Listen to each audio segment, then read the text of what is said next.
ত্রিপুরার গোমতী নদীতে ভারতীয় বাঁধ থেকে পানি ছেড়ে দেওয়া এবং ভারী বৃষ্টির কারণে ভয়াবহ বন্যা দেখা দিয়েছে বাংলাদেশে।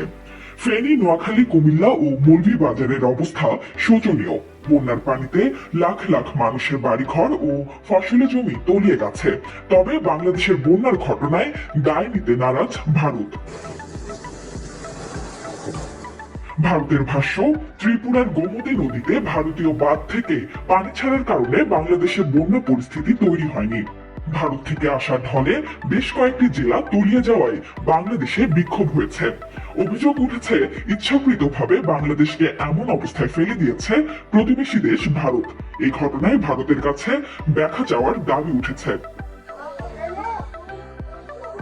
বাংলাদেশে এমন প্রতিক্রিয়ায় মুখ খুলছে ভারতের পররাষ্ট্র মন্ত্রণালয়।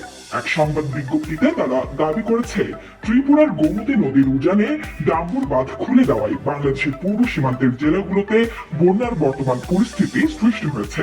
এ দাবি সঠিক নয়। বিজ্ঞপ্তিতে বলা হয়, আমরা উল্লেখ করতে চাই যে ভারত ও বাংলাদেশের মধ্য দিয়ে প্রবাহিত গোমতী নদীর ক্যাচমেন্ট এলাকায় গত কয়েকদিন ধরে এই বছরের সবচেয়ে বেশি বৃষ্টিপাত হয়েছে। বাংলাদেশে এই বন্যা মূলত বাঁধের ভাটির দিকের এই বৃহৎ ক্যাচমেন্টের পানির কারণে ঘটেছে। ভারতের ভাষ্য, ডাম্বুর বাঁধটি সীমান্ত থেকে বেশ দূরে, বাংলাদেশের 120 কিলোমিটারেরও বেশি উজানে অবস্থিত। এটি মাত্র 30 মিটার উচ্চতা বিশিষ্ট বাঁধ, যা বিদ্যুৎ উৎপন্ন করে একটি গ্রিডে পাঠায়। বাংলাদেশও ত্রিপুরা থেকে 40 মেগাওয়াট বিদ্যুৎ শক্তি গ্রহণ করে।